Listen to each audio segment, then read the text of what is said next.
Здравейте хора, и днес ще покажам моята сутрешна рутина. Като за начало станах, измих си зъбите и закусвах. Сега ще си правя фрапе. Сега ще покажа как. Значи първо ще нагласим това да се вижда. Тук където ще си правя фрапето. Така. Окей. И сега. Като за начало ще ви трябва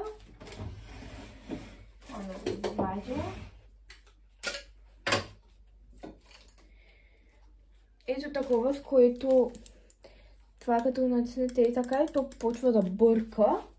И просто не се мъчите вие да бъркате. Сега ще изключа и светлините. Но няма да има място за тях, така че няма проблеми. Така, сега взимаме една такова на чаша. Не виждам дали снима. Да, вижда се. Вземем една чашка и е такова обикновено кафе на...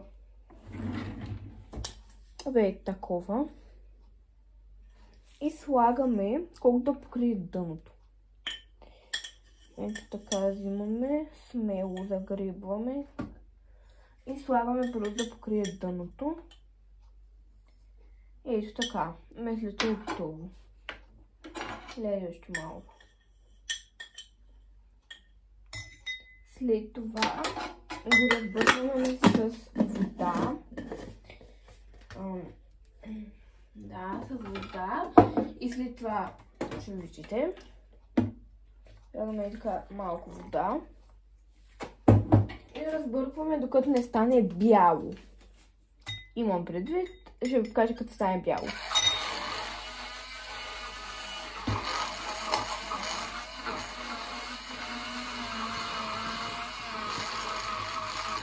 Такова бяло ето.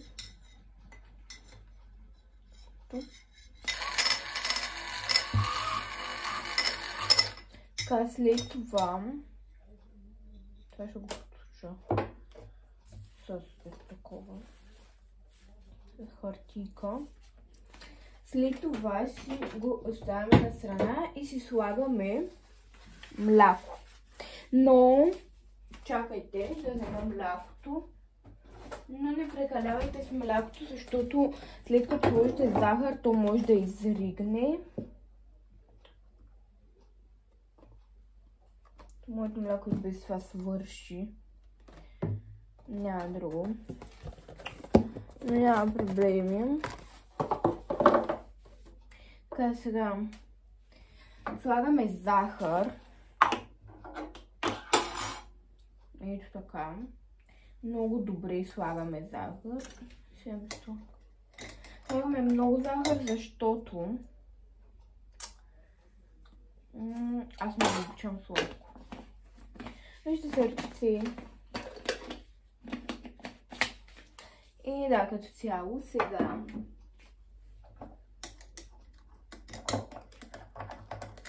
започваме с замразените сокчета. Като за начало ще изключа това.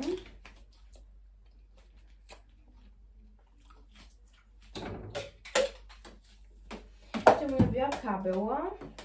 Ще се върна и сега, като го навия и включа и светлината и взема чашки. Ето чашки. Сега пия малко от фрапето. И почваме. Така.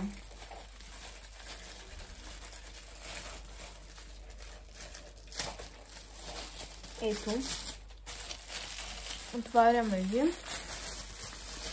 И ще взимаме примерно 4 ще правим.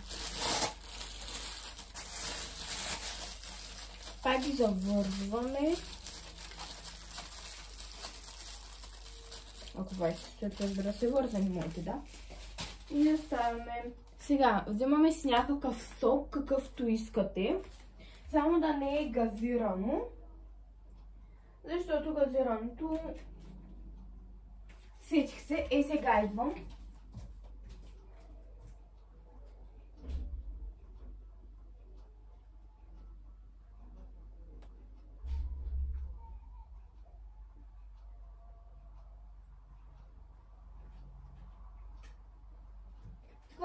тук съм. Ще направим с фюсти студен чай. Ето. Така. Сега пълним първо 2. Така. Така, пълним първо. И виждаме дали ще има място в фризера.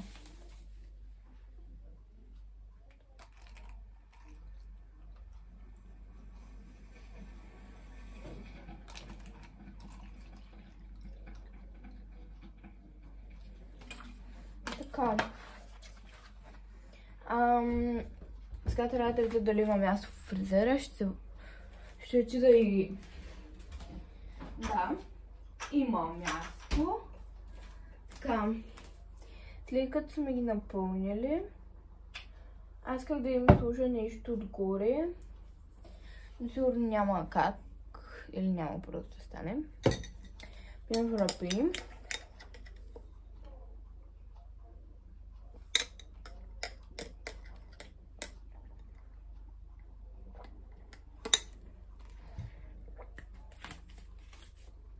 Заносим първо едното.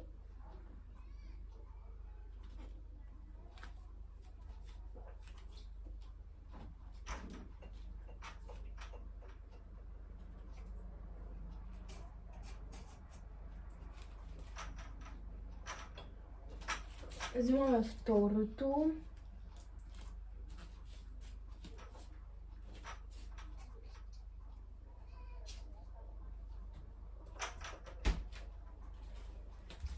Още 2 ще напълня, като онези се замразят. Да, цяло. Сега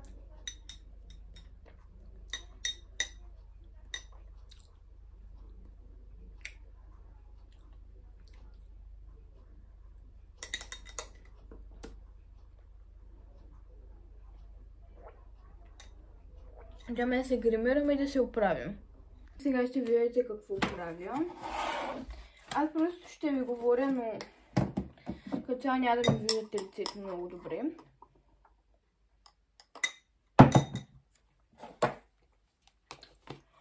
Та.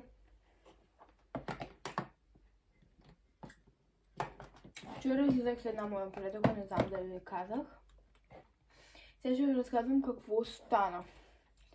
Значи излязла е с мен. Първо дойде вкъщи, там, защото беше много топло тогава. Дойде вкъщи за малко и бъде, нали, стръгна.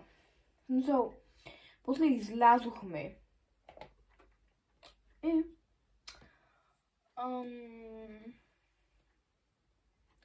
аз смисъл, излязохме и отидохме там зад един магазин, защото имаше детска площадка. Нали, да си говорим и нямаше никакви деца, които беше много яко. И нямаше никакви деца и, нали, ние си викаме, о, супер, няма никакви лапенца. Да ни дразнят, защото винаги като дойдат някакви бебенца, примерно, почват да ни вземат телефоните, да ги дърпат от ръцете ни и да ни реват. Буквално, защото не сме им дали телефоните си. Накрая родителите не се карат на децата им, а на нас, че не сме им дали телефоните си.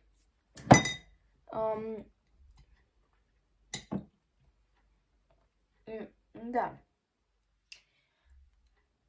Нали, излезли сме и тя се сеща, че се изкарала с някакво момиче. Мисля с една наша приятелка, която се познавали от буквално едногодишни, не знам как се казвам. И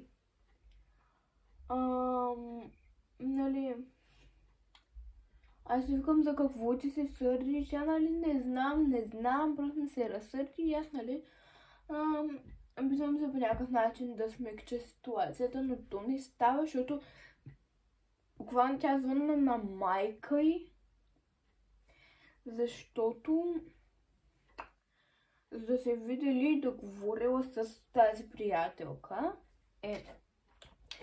Аз бях някаква като, ама ти си излязла с мен, защо? В смисъл, може да се оправиш и с нея, след като аз се тръгна и тя, Ама...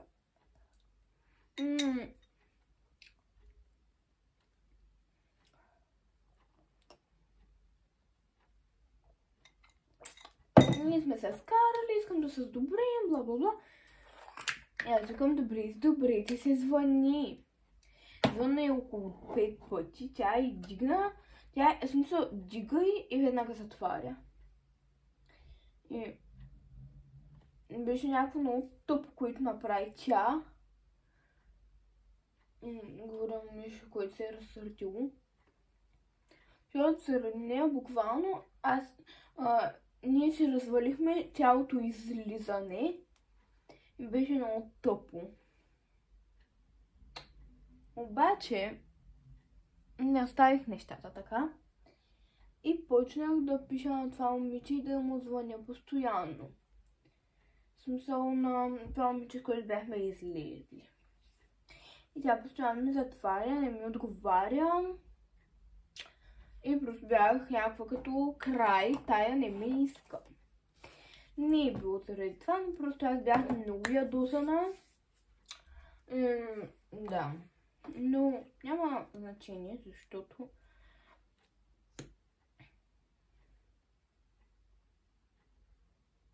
тя пък почти си загуби приятелката, която явно е по-важна от мен. Не се сърдя, защото знам колко е гадно да си изгубиш приятелката, с която буквално се познавате от както си родена, защото и аз имах такъв случай и не се оправихме с тази приятелка. Просто не знам защо, но тя отказа да се оправим. И аз бях някакво като, окей, прави каквото искаш. Аз не занимавам повече с теб. И повече не сме приятели с нея. И просто не съм я виждала от супер много време. Мисля, че от около година. Те бяха цяло излизаше с някакви други момичета, които всъщност те я настраиваха срещу мен. Като не разбирам, спокойно няма да излезе така, като не разбирам защо. Но бях много ядосана просто. Един път бях пуснала да я обиждам. Доколкото спомням, и майка е просто дойде при мен, нали, защо я обиждаш, бла-бла-бла. И аз разказвам, нали, цялата случка. И тя му това не означава да я обиждаш. Бях просто някаква като... Моля.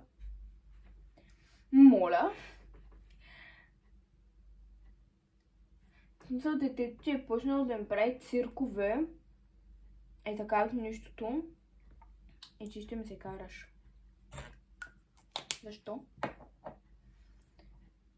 И да.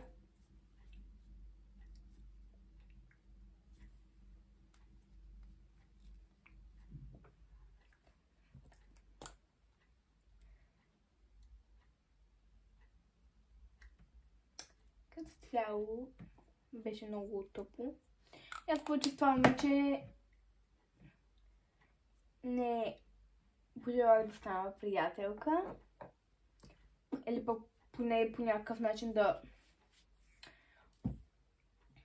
се сдобрим, но аз отказах.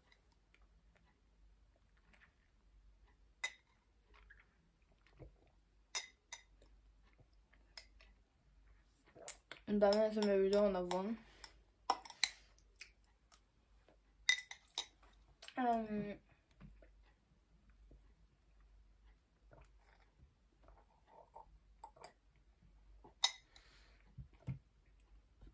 Сигурно се изкарала с тях.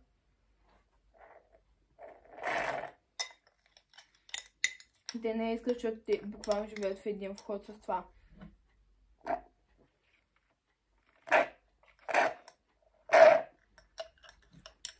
Това момиче, с което ми излиза тя. Аз живея в един вход с това момиче, с което съм скарана. Чакайте. Това беше от мен, хора. Чао! Ще има и вечерна рутина. Чао!